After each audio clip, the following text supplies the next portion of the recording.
السلام علیکم ورحمۃ اللہ۔ ویلکم ٹو زخرف القرآن چینل۔ آج میرے بیان کا موضوع ہے عورت اپنے خاوند کا دل کیسے جیتے۔ شروع کرتے ہیں، بسم اللہ الرحمن الرحیم۔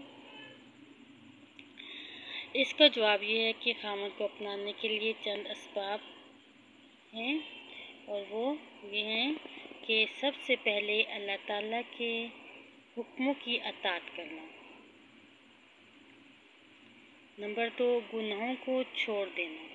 نمبر 3، خاوند کی اطاعت کرنا اور اس سے قریب ہونا اور اس کے ساتھ نرمی سے برتاؤ کرنا۔ نمبر 4، گھر کو صاف ستھرا رکھنا۔ نمبر 5، بچوں کی اسلامی تربیت کرنا۔ نمبر 6، اللہ تعالیٰ کی عبادت کرنا اور اس کا تقرب حاصل کرنا۔ خاوند کی خدمت کرنا اور مسکراتے ہوئے چہرے کے ساتھ اس کی فرمانبرداری کرنا۔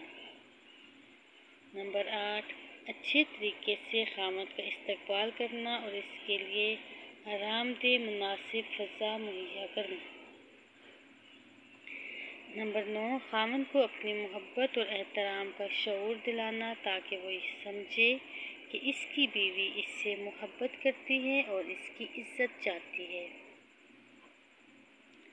نمبر 10، خاوند کے رشتہ داروں کا خیال رکھنا، ان کی عزت و احترام کرنا، خصوصاً خاوند کے والدین اور ان کے بہن بھائیوں کے ساتھ اچھا سلوک کرنا۔ نمبر 11، خاوند کے ساتھ حسن خلق کے ساتھ پیش آنا، اور یہ سب سے اہم سبب ہے جس کی وجہ سے بیوی اپنے خاوند کو اپنا سکتی ہے، کیونکہ اچھے اخلاق ہی دراصل حقیقی حسن و جمال ہیں۔